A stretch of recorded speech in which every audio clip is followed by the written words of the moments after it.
So for those who don't know, I'll just give a really brief summary of the plot of She Kills Monsters, or maybe more sort of like what's happening in the world to get us centered. And part of the reason we're focusing on gaming is that that's kind of what's happening in the play. The play is borrowing from Dungeons and Dragons, excuse me, in its sort of entirety.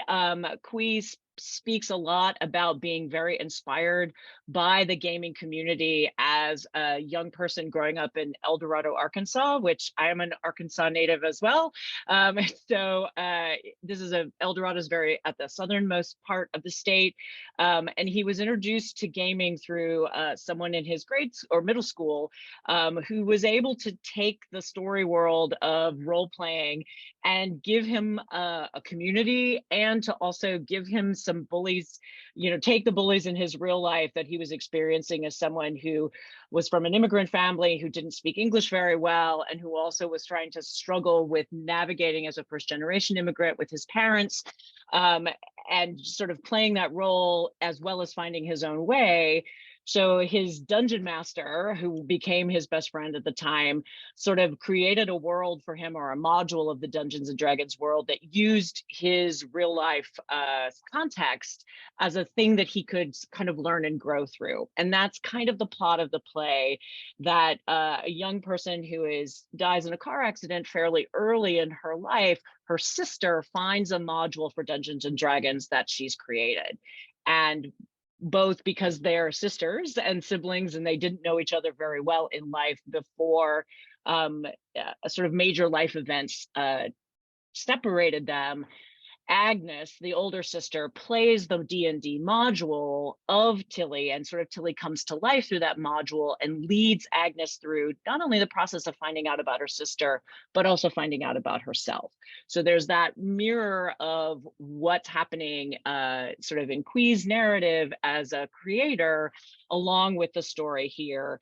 The play was written in 2010, and since that time, about a decade since, it's become one of the most produced plays in the United States for a bunch of audience, not just middle schoolers and high schoolers, although that's a very popular segment, but for colleges and professional productions as well. Kui went on to establish a company called Vampire Cowboys, which does a lot of cross sections between popular culture and gaming as kind of settings and inspirations to make theater pieces. And so one of the things that we've been navigating, I think, and I'll sort of turn it to Torry for a little bit of conversation, is about this very established world of Dungeons and Dragons. I don't know if we have any players here, so if you do, welcome. But translating what are really well-known, or at least very structured systems of creativity and rule-bound play, which happens in Dungeons and Dragons. There's a lot of creative freedom, but there's a lot of structure. How to make that something unique, and also put it in theatrical language, which has a lot of overlaps with gaming, but also has some of its own unique designs and rules itself. And this is a production that also incorporates puppets. That isn't necessarily a rule for productions of She Kills Monsters, but it's been a really awesome opportunity to involve even other layers of theatrical storytelling. So I have a little bit, Torry, you'll walk me through the slides, but we'll give you just a little bit of taste of what you can expect to see, but also talking about your creative process of inspiration by that Dungeons and Dragons world, and then also what might be unique to the puppets and stuff that we're going to see. Great, thanks, Jules. I'd love to start by just giving a little bit of context from my perspective. What we'll be looking at right here is one of the puppets that I designed, but I found the show particularly challenging because I didn't know the world of Dungeons and Dragons. And typically I'll take on a show as a designer and you do research on the time period, the people, what influences are impacting the world of the play, and how do you then choose to take your own spin on it. What I found interesting of trying to tackle Dungeons and Dragons as you might tackle a time period or a location is that you can dive so deeply into so many different individual imaginations on this. And sometimes they coalesce in similar visual aesthetic, and sometimes they really diverge. And so I will say that for me as a designer taking on this particular show, I found I realized how much rules are a part of how I design, and that in a play that is about expansive imagination and a rule-bound gameplay, but a particular world of the characters that is broken by the by Dungeons and Dragons kind of coming in and breaking the real world. We're looking at this 90s time period in a high school setting,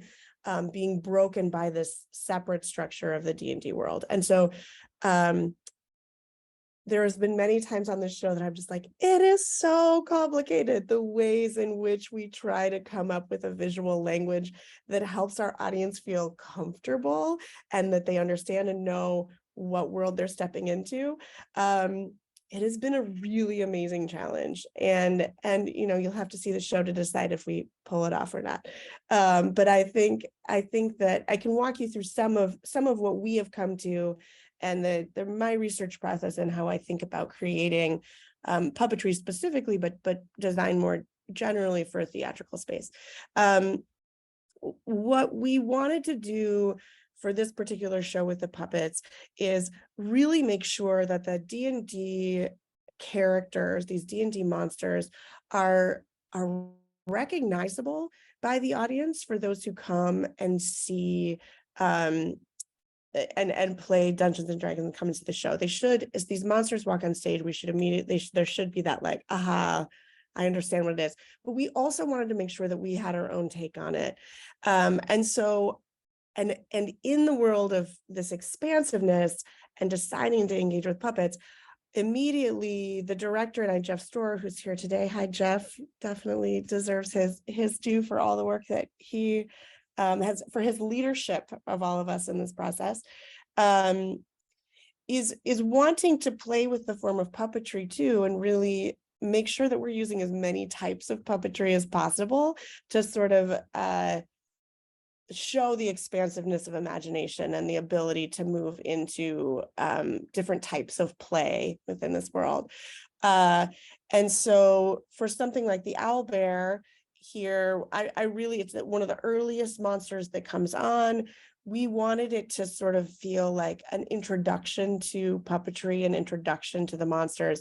And so I wanted to keep it really simple.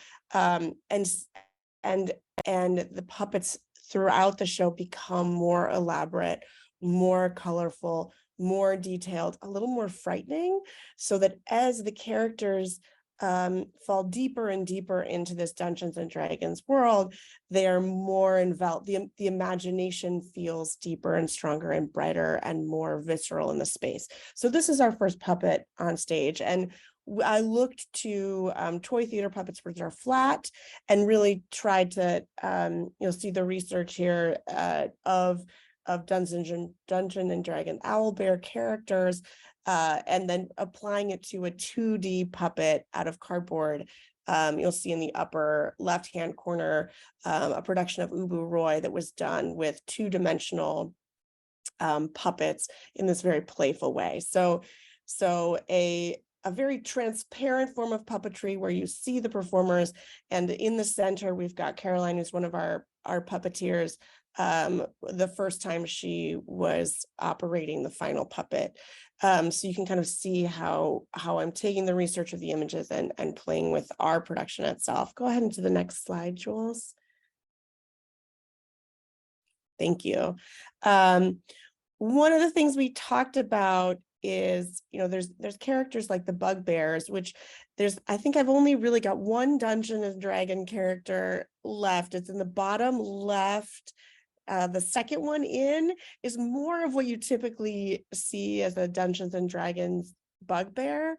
I just felt like this character was the idea of these bugbears and the text around it was so playful that we wanted to kind of play with the idea of, if you are playing Dungeons and Dragons in the 90s, you are maybe looking and you're in high school, you are maybe looking to the resources around your own bedroom to imagine what these monsters might be. And so the idea of teddy bears with sort of bug parts that are quite frightening, but also pretty funny and playful, was just an enjoyable image for me.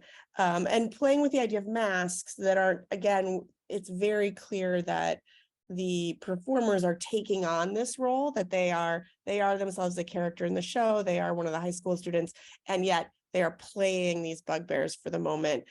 We see their costumes that we've been seeing fully, it's just their faces that are covered here. And they're there's also the mask, even though it seems static, it's not static at all. So there's also the physicality of the performers. I just saw a run last night, and those antennae just keep sort of flopping, which is a wonderful way to, even in a kind of like static, your kind of background action there's still something moving and threatening, which is also kind of the bug aspect of the bugbear that was really, it's delight, even in a kind of horror. Yeah, great. Go ahead to the next one, Jules. Yeah, we, as much as possible, we're trying to, with any sort of playful puppetry like this, try to create action, as Jules stated, that kind of stays these objects that we create stay alive on stage. And so that movement that comes with it really helps give life to them. One of the characters is a lich, which is this ghost character that's so obsessed with money and wealth, is sort of given up life for it. A very classic Dungeons and Dragons figure. The character doesn't necessarily fit in, isn't discussed at length in the show. We just see it for a minute because it's one of the monsters that they fight. But what we've been playing with is also materials with these. And again, just as you might find a teddy bear in your room, so maybe that becomes the mask that you're imagining.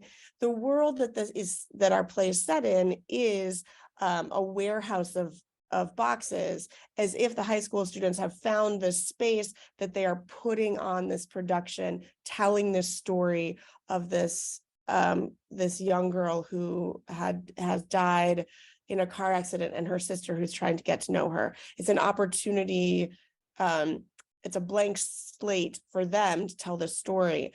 And so just as we have the cardboard for the first puppets, the lich, we've used a cardboard box for the head so that the set itself has a stack of cardboard boxes, and the head turns out from those cardboard boxes and walks out from behind the wall, so that we have both the playfulness of the gameplay, but also the deep terror when you think of being a young person and the idea of the loss of your family.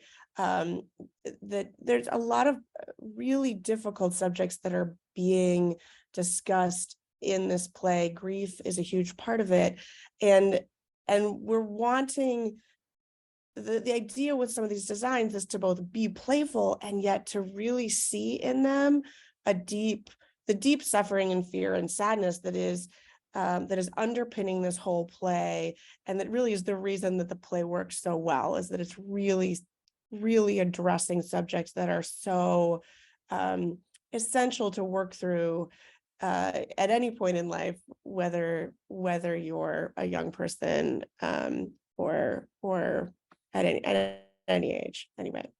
And so I think that sort of go ahead. building, also teaching the seriousness of teenagerdom, which I think is one reason why it's so popular, is that you're not having actors in college age trying to play older than they are.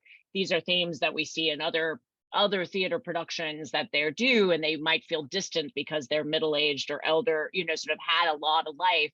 but that's still happening to younger people. And also when you're young, anything that happens feels like it is the biggest thing that has ever happened.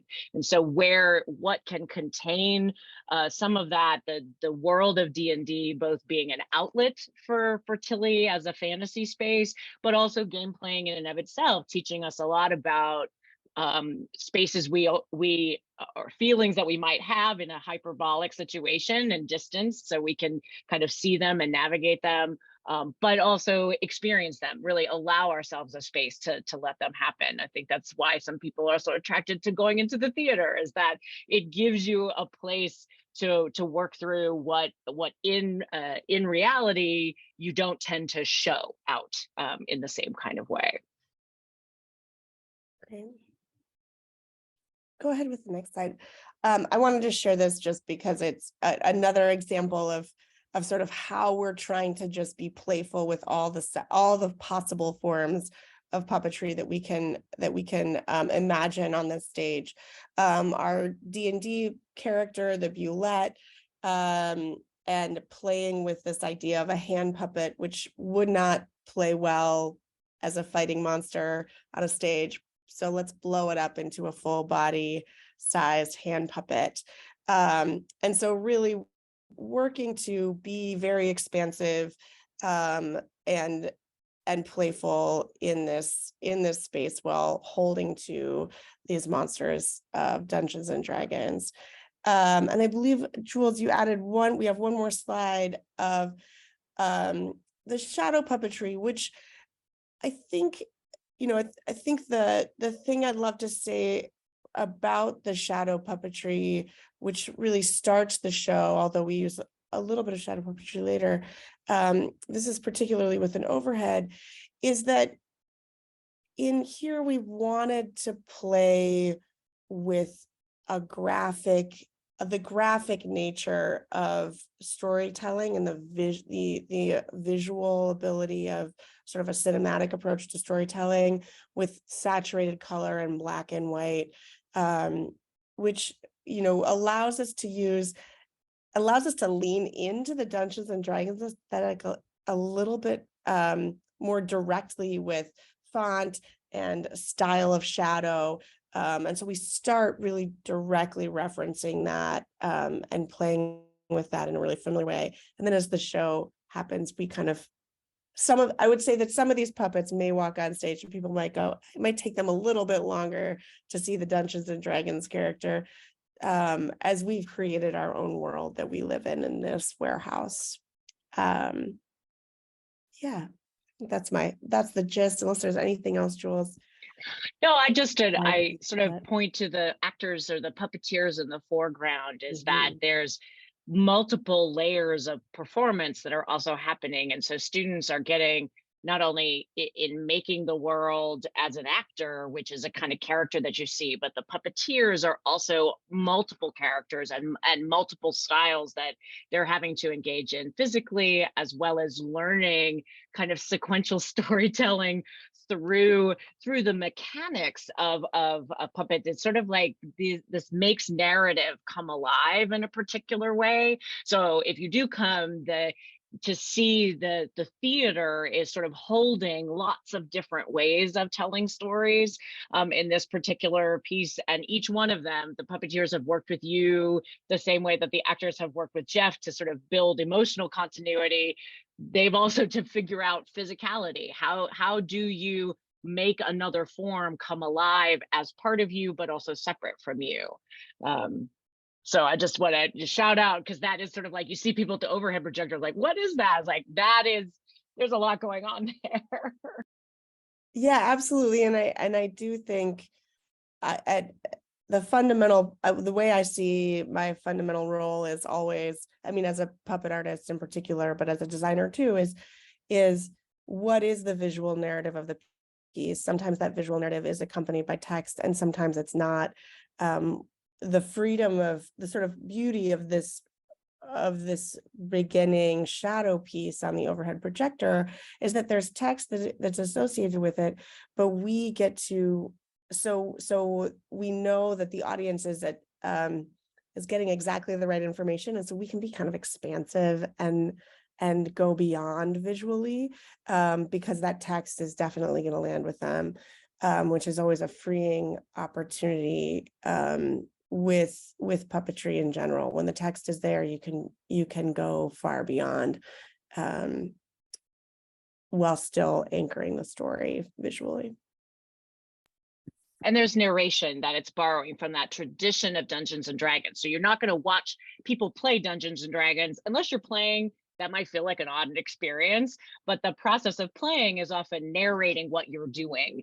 In the theater, we take away that narration. We typically, although there are plays that use third-person narration and that offers a different sort of storytelling, but here you're sort of watching things happen, but the things that are happening at different kind of layers of representation and reality. And so it, again, I think both Qui has given us by being inspired so heavily by a very specific world, and then making very specific theatrical choices or opening the possibility for those theatrical choices, so that even if you thought gaming and theater were very different because they do have very different sort of traditions and mechanisms, there's a lot of overlap in that process of creation. Really, how am I calling something into being?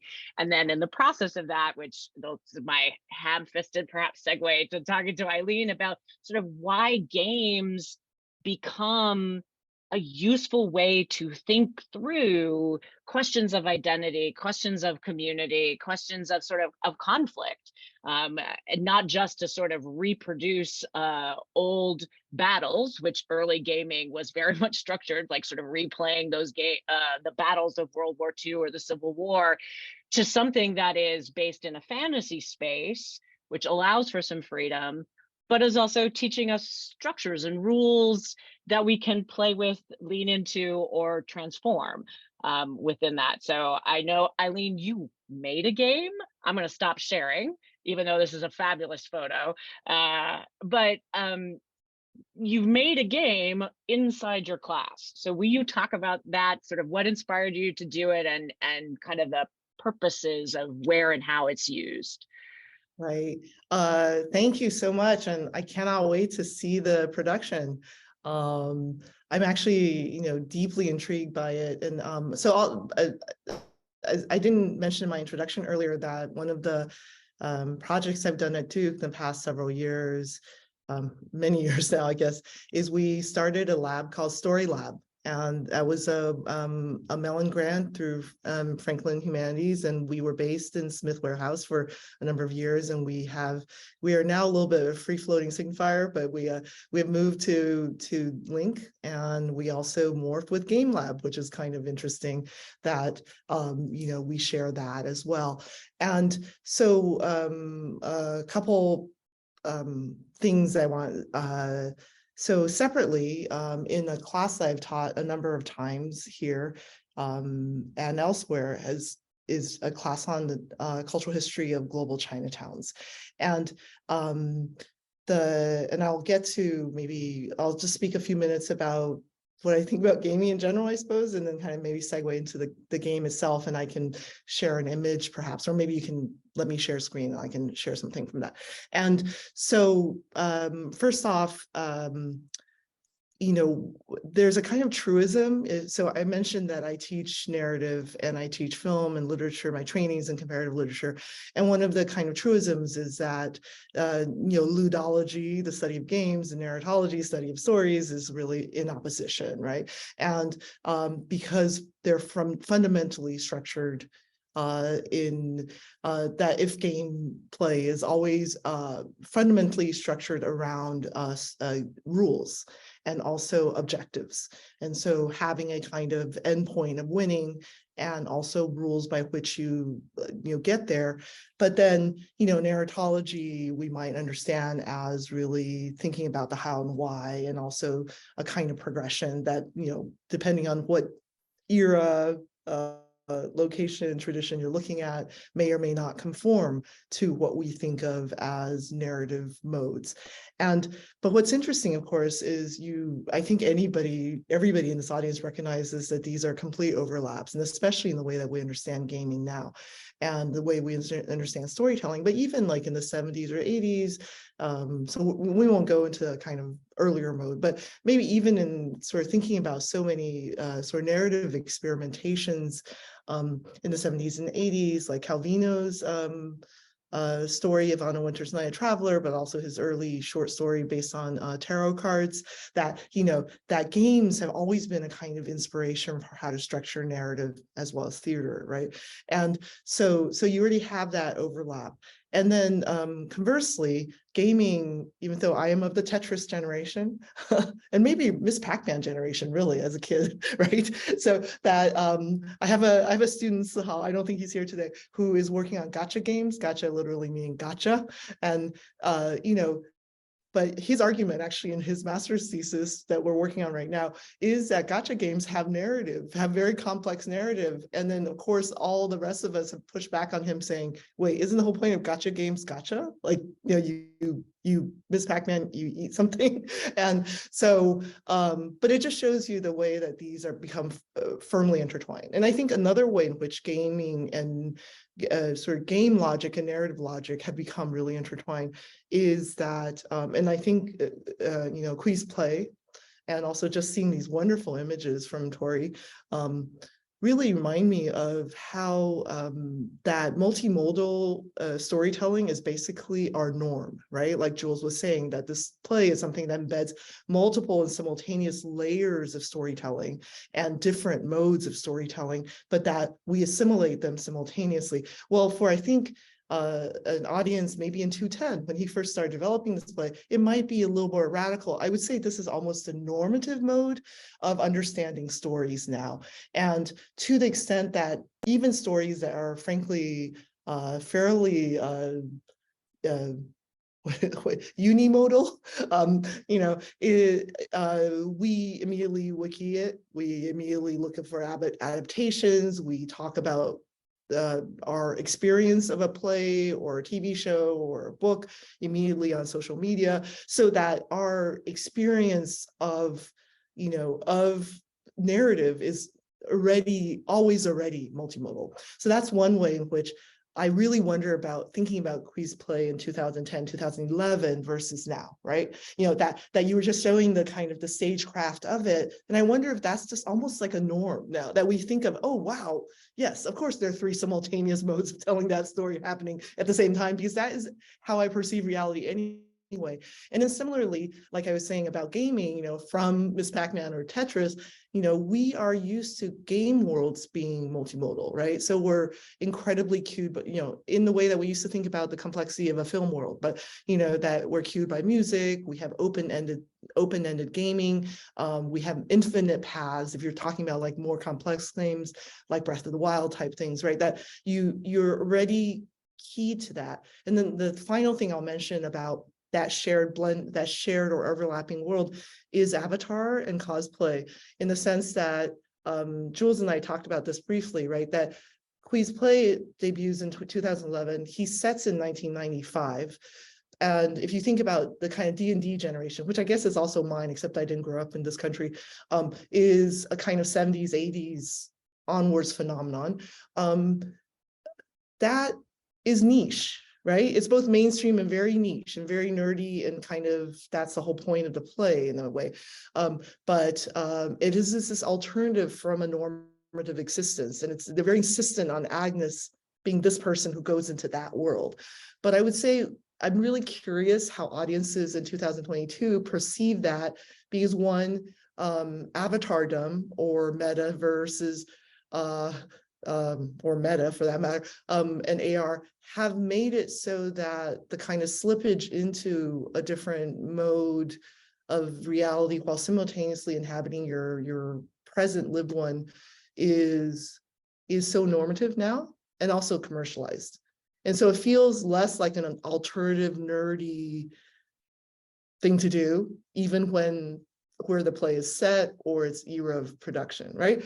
So both in the era presentation, era production, we are actually at a third space. So I'm just kind of curious about, you know, I'd love to hear more from all of you, Jeff, you know, Jules, Torry, involved in this production. Like, how do you create the alterity or the queerness of the original play that is not so queer now?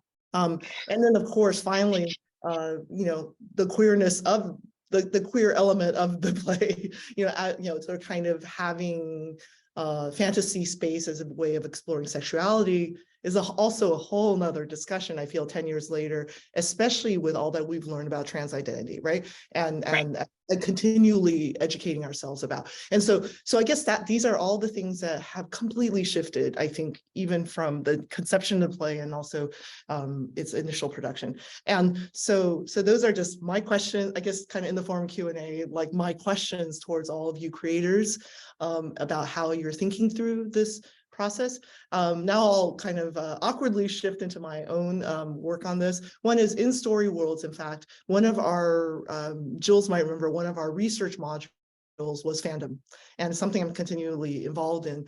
And even from 2015, my idea of fandom has changed a lot. I think it has been deeply poisoned by the way that I realized politics is fandom. And so, and we had worked with Sanford School throughout, but now I really just feel like everything we learn about fandom is really just about politics, which makes studying fandom feel a lot less innocent. And but as part of that fandom research module, one of the things we did study was the history of cosplay. Cosplay as a term is so interesting because, of course, it's an English word, portmanteau, costume play, that gets used in Japan in the 90s and conventions, and really supports this larger, you could say, world building around commercial products in East Asia, especially in Japan, especially in anime and manga worlds, but more broadly now in China, in a place, people call it the 2D world, Artistry, right? And think about all these, and in those spaces, less so in the US, in those kinds of fan spaces, theater, gaming, anime, manga, VR are all considered the same thing. Right? So you could say East Asian fans or fans who consume these East Asian cultural productions are already used to thinking about this multimodal, that this world is already transmedia and has been for a long time. And a very key element of that transmedia is actually embodying it and playing it and role playing. And but cosplay, when it becomes then re-imported, imported as a new thing, but using the term cosplay into a kind of New York SD Comic-Con scene, is I actually find it really liberating, expansive in the US, where because there's a lot more encouragement of crossplay, gender play, cross ethnicity, and also cyborg play, if that makes sense. So like in Western Comic-Con, so New York Comic-Con, for example, was the first place I saw the way that people incorporated like their wheelchairs and their artificial limbs, et cetera, as part of their prosthetics, as part of a costume. Whereas I feel like at East Asian cons, you're actually very judged on quote unquote authenticity and similarity, resemblance to whatever the character that you're trying to cosplay. And so there is that. But there's also a dark side of a kind of US tradition, especially European US tradition of cosplay. I don't know if Esther is still with us, but Esther Lee has just written a brilliant book about thinking about the history of yellowface in American theater, right? European American theater, but especially American theater. And we just finished Halloween, but it's always that my culture is not a costume, is an enduring conversation within, thinking about theatrical, the theater world in the US, but also amateur theatrics, which is something that Esther recently gave a talk on that I just thought was fabulous. But thinking about how to instruct amateur theatricals and their cosplay to be a Chinaman or something, and a long tradition in US and sold by Samuel French. Including the makeup, so as little kits to the 1910s and 20s. And so there's all this complexity in these layers. And so I'll just quickly say, these are all things I carry from thinking about fandom and story worlds into classes I've taught on anime. So in my anime class, actually, we have a cosplay assignment. We go to Comic-Cons together. And in fact, some of the most brilliant projects produced, obviously, one is about the kind of emphasis on artisanship and handcraft that Jules has helped me also, bring in seamstresses and costume designers. But also one of the most sort of smart projects in that class was also cosplaying while Black. Like, when is the boundary? When is your fantasy marked? When is it unmarked, right? White people can play Japanese manga characters, but when Black people do, then suddenly there's a whole discussion to be had and judgment. And so 3 of my students did this really extended oral history project and interviews with Black cosplayers. And so that was, one of, so all these issues that come up. Chinatowns, I designed, so I first taught Chinatowns as a class, as a seminar that was basically a kind of a companion to doing social justice work in Boston Chinatowns when I was teaching at Harvard. And everybody in the class was already working with me in Boston Chinatown. So there was no real need to explain Chinatown because it was about reading the history and understanding the context, but we all, in fact, were immersed in Boston's Chinatown. But when I started teaching at Duke, the first thing that became really obvious is a lot of Duke students have grown up in the suburbs and have never really lived in an urban space. So the idea of urban competition for resources, for land, for space, gentrification, all those were really alien even to a very, very smart, receptive undergraduate class. And so I started writing roles. I started creating a role play game that has now been developed into a 3-week game. So basically the entire final quarter of the class that we play both online and in person.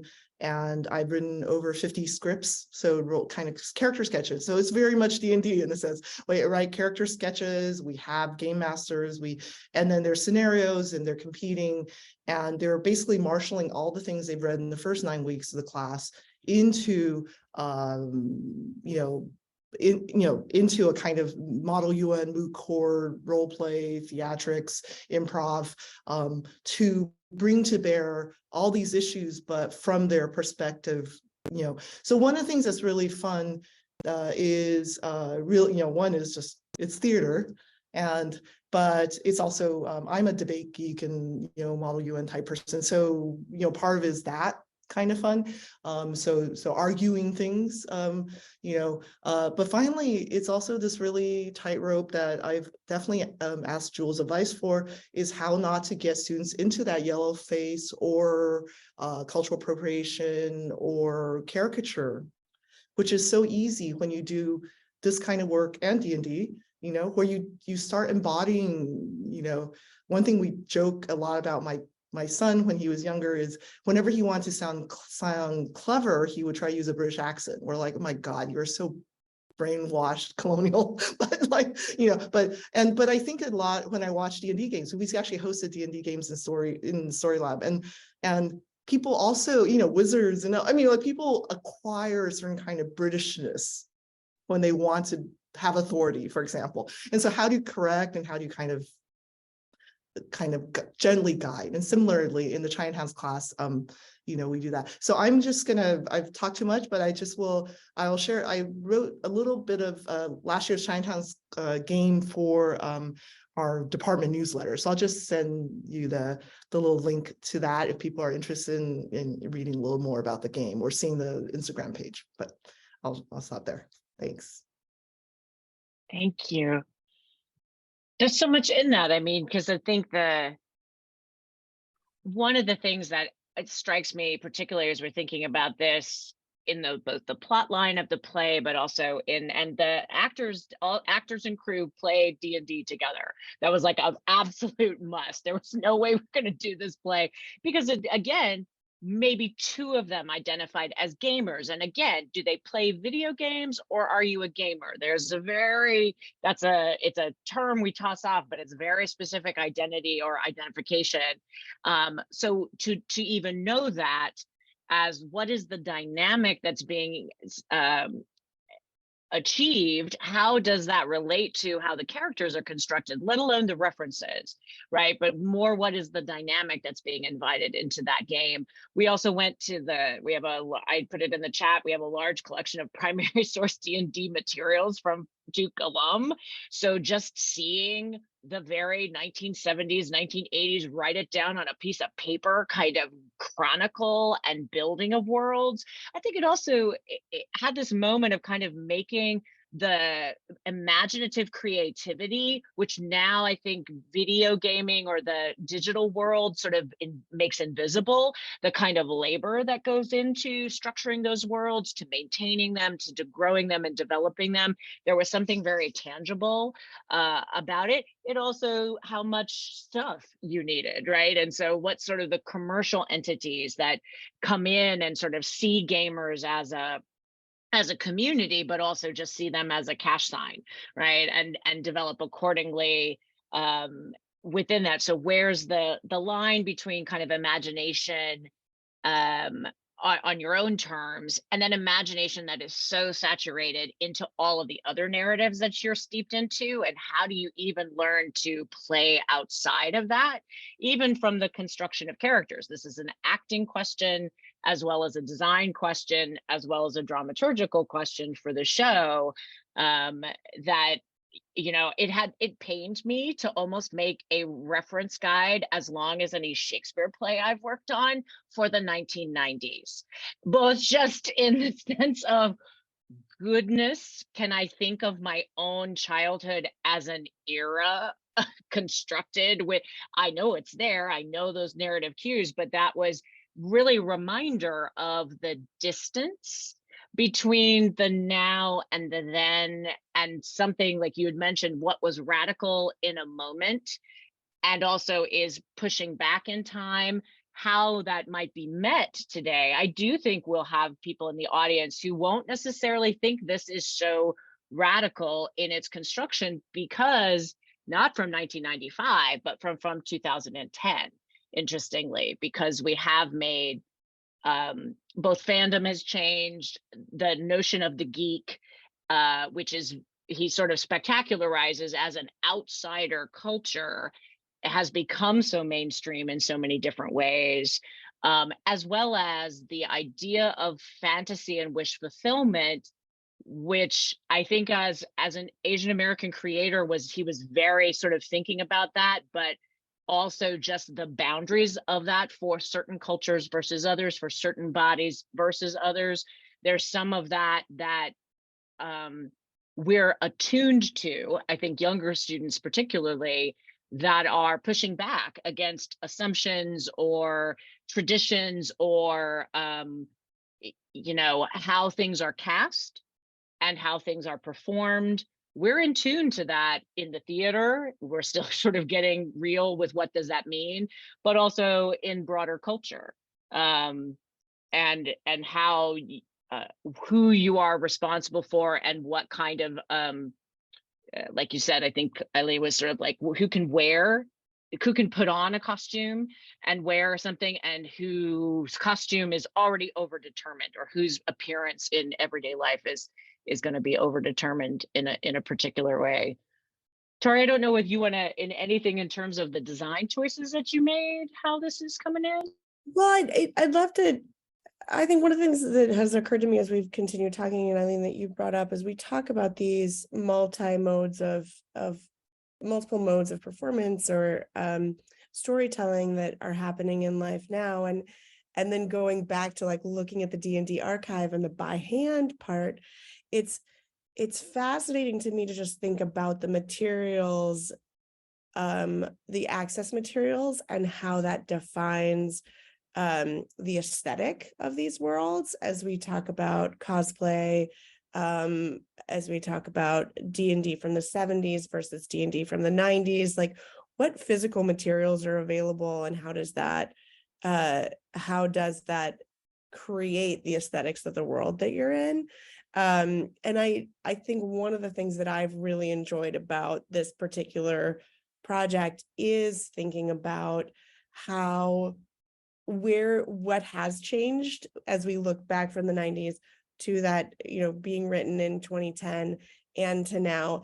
And there are moments that we've pulled, we've started with a base of like this setting in 95, like what was available, what did D&D look like at that point, but we've kind of pushed it in different places in performance or in how things are being portrayed on stage that acknowledges more of what is happening now. And for the like just this look for the bugbears and the moment where the bugbears turn down stage and their action is that of the frozen character in a current game it's waiting for its next action to play, but they're performing it on stage and it's so familiar to all of us now. But if you were to look at it from the context of 95, it wouldn't land. So we're already we're expanding in this set given world of 95 that we're performing on stage, the current references, and trying to play with that a little bit now. But I'm struck by your questions, Eileen, of these modes and how that does feel normal. I think part of what I love about puppetry is that tactile live performance, and how the different mediums, the different modes of performance within puppetry all can be kind of connected. Shadow puppetry connected to cinema.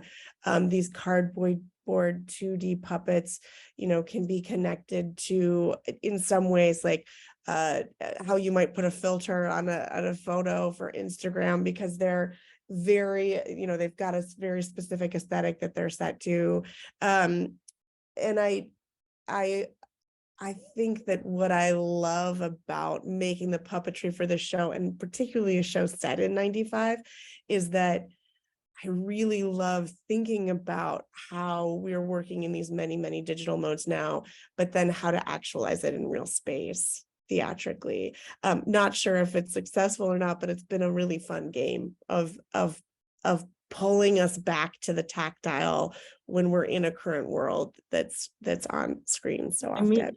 I love that, and I love that so much, what you said. And also, I think the serious commitment to cosplay when people do it is precisely because of the tactile and the artisanal, right? The handmade, and actually the investment in time, right? That so I had a everything everywhere all at once moment, this my own sort of paltry cosplay, but I saw people who were, if you've seen the film, making the stuffed animal from scratch, right? So they didn't even buy a raccoon to use for the raccoony costume.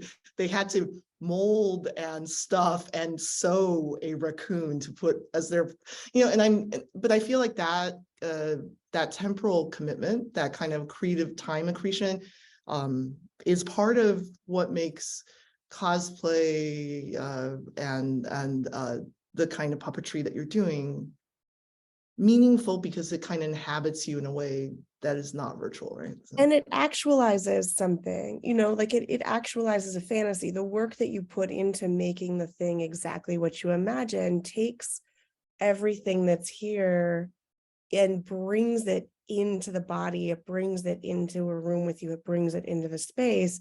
And in some ways really confirms it as valid. I think that there's something, I think with cosplay for me, when you see, and in particular, I've thought about cosplay a lot because you think about early cosplay and just the growth that has happened in this time period of this particular show, from when we perform it now to when it was set and when it was conceived. It's the truth of it has not changed, that people want to embody the thing that they are attached to, that they imagine, and that the importance of making it real has not changed through all of that, whether it's D&D in the 70s or cosplay now. And to me, it is about how do you make imagination not about ethereal, but about grounded in space and with you, and give it reality. That's just, and I guess I just had a quick follow-up question. I know probably others have questions to Jeff and to Torry and to Jules, but how did you think about metaverse? I mean, did you think about VR at all? Like in the sense that because this is something that now people can assume digitally, did you have to make some gesture that puts it really into 95? Like when people couldn't conceive of kind of slipping on glasses and going into another world? I mean, I love the fact that there's a joke about modem speed that no one will get but me and maybe anybody, right? You know, it's like you have to be born before a time to not understand instantaneousness That's what I mean. in a particular way. I do think that the puppets are a key element of that, of a grounding in, even though it's not what was made in 95 and what you could use to make has expanded, and Torry uses all kinds of, I mean, borrowing from all traditions and wisdom of how to bring that to life. But the tactile nature of it, I think, helped us. We can't take them to 95. There are things they can fundamentally, as actors, young actors in the ages of 20 to 18 to 22, won't understand, but is the puppetry a way to keep them grounded in a kind of materiality that then also is connected to the theater making, as opposed to making it a film. This play's never been made into a film, and I don't think it belongs in a film, because the world that it's trying to do only exists in the theater's particular kind of technology that requires the human body and voice, that it requires an audience sort of coming in a space with individuals. Though he did build over the pandemic, because it's a popular play, he did build a version for virtual adventurers. So even what I love about his playwriting is he's very attuned to the now, and how can something that takes its inspiration in different, from a very specific time and place, evolve to meet, I think, the younger audiences who would come to the theater and have a different awareness about that.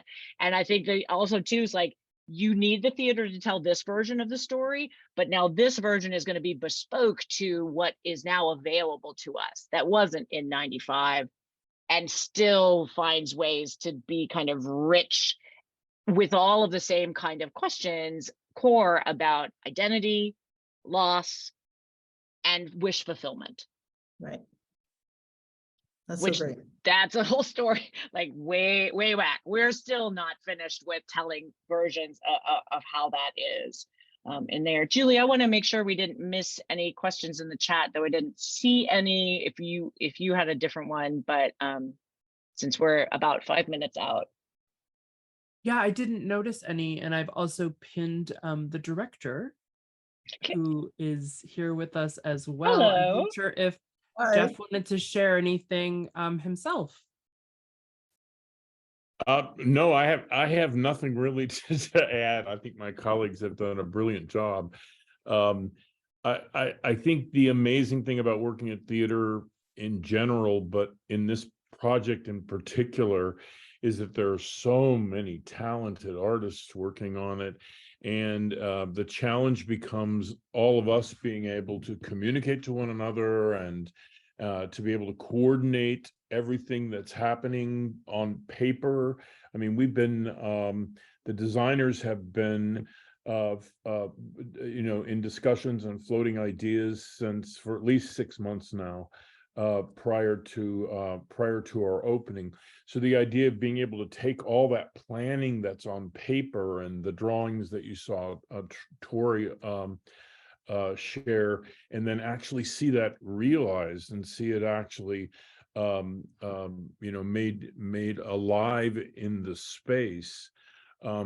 It doesn't come in there's no recipe for it, and so it becomes very exciting, I think, to be able to work with artists, and especially this particular team. I'm an old guy. I'm in my late 60s, but the team that I am working with were all high school and college students in the mid 90s. And so when I was teaching here at Duke in the mid 90s, and the only exposure I had to popular culture in the 90s was what my students were, what I was eking from my students as I was teaching, right? But these folks were actually you know, the teenagers, the college age students of the play as they were growing up. So what they're bringing very specifically to the process is quite extraordinary, and I think hopefully will lend a sense of veracity to the whole thing. I just put in the chat by way of closing. This is a quote from an interview from Gary Gygax, who from his obituary, and he had given an interview a couple years prior to that, which was about sort of role-playing game as being group cooperative experience. And I think, you know, pandemic has changed the way we gather with theater, the way we make art, but that kind of essential yearning for being in a place, in a space with other people doing creative play is enduring, and it's what brings gamers together. It's what brings theater people together. There's a Spotify list that you can get when you come to the play by that includes actually a podcast called Dungeons and Drama Nerds, and it is theater people who play D&D and look at the sort of storytellings of that. So there's a lot of overlap that I think has been so great to discover, and then also learn new elements of as we're in this particular contemporary moment, and games and fan culture and celebrity, and also using cooperative play. What can that teach us about sort of how to be social and communal with each other? So and actually, it's been great. Yeah, and thank you. And sort of pedagogically, that's exactly why I do it. I see Megan Chow there. But you know, if one thing I'm proud of, you know, during the Chinatowns class has always been that class has felt like a community. So I mentioned in the brief writing that during pandemic, you know, 40 students showed up, you know, a day within my call for alum to show up. And I think it's because of the game that so many people feel like they've been part of a community because they've enacted this role play game together. So and that's really the heart of the discussion of Chinatowns too, right? You know, why are strangers who show up in a random place who then consider themselves a community? And I think theatrics and role play and inhabiting is what does it in the classroom too. So